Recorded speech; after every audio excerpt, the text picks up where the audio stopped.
सोमवती अमावस्या के दिन भगवान शिव की उपासना की जाती है। ऐसी मान्यता है कि जो व्यक्ति सोमवार अमावस्या की व्रत रखता है, उसकी सभी मनोकामनाएं पूर्ण होती है। साथ ही अखंड सौभाग्य की प्राप्ति होती है। इस दिन सोमवती अमावस्या की कथा का पाठ भी जरूर करना चाहिए। सोमवती अमावस्या व्रत की कथा। एक बहुत ही गरीब ब्राह्मण परिवार था। उस परिवार में पति पत्नी के अलावा एक पुत्री भी थी। वह पुत्री धीरे धीरे बड़ी होने लगी। उस पुत्री में समय और बढ़ती उम्र के सभी स्त्रियोचित गुणों का विकास हो रहा था। वह लड़की सुंदर, संस्कारवान एवं गुणवान थी, किंतु गरीब होने के कारण उसका विवाह नहीं हो पा रहा था। एक दिन उस ब्राह्मण के घर एक साधु महाराज पधारे। वो उस कन्या के सेवा भाव से काफी प्रसन्न हुए।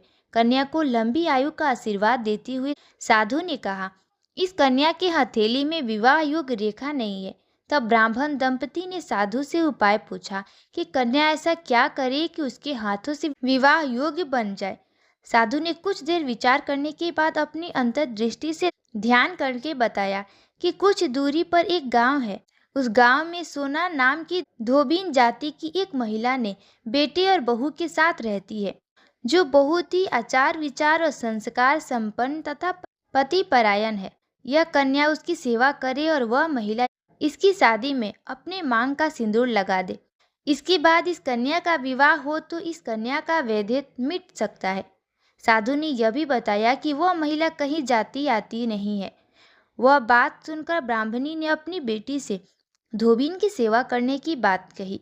अगले दिन कन्या प्रातःकाल ही उठकर सोना धोबिन के घर जाकर साफ सफाई और अन्य सारे काम करके अपने घर वापस आ जाती। एक दिन सोना धोबिन अपनी बहू से पूछती है कि तुम तो सुबह ही उठकर सारे काम कर लेती हो और पता भी नहीं चलता। बहू ने कहा, माँ जी, मैंने तो सोचा कि आप ही सुबह उठकर सारे काम खुद ही खत्म कर लेती है। मैं तो देर से उठती हूँ। इस पर दोनों सास बहू निगरानी करने लगी कि कौन है जो सुबह ही घर का सारा काम करके चला जाता है। कई दिनों के बाद धोबिन ने देखा कि एक कन्या अंधेरे में घर में आती है और सारे काम करने के बाद चली जाती है। जब वह जाने लगी तो सोना धोबिन इसके पैरों पर गिर पड़ी। पूछने लगी कि आप कौन हैं और इस तरह छुपकर मेरे घर की चकरी क्यों करती है। तब कन्या ने साधु द्वारा कही गई सारी बात बताई। सोना धोबिन पति परायण थी, उसमें तेज था। वह तैयार हो गई। सोना धोबिन के पति थोड़ा अस्वस्थ थे। उसने अपनी बहू से अपने लौट आने तक घर पर ही रहने को कहा। सोना धोबी ने जैसे ही अपने मांग का सिंदूर उस कन्या की मांग में लगाया, उसका पति मर गया।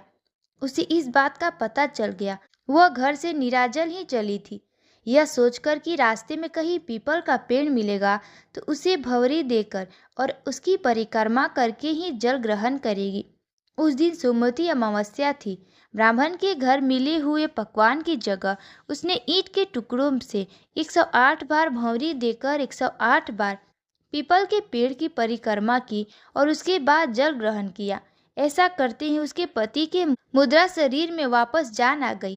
दोस्तों, अगर आपको कहानी अच्छी लगी हो तो हमारे वीडियो को लाइक कीजिएगा और चैनल को सब्सक्राइब करना ना भूलिएगा। धन्यवाद।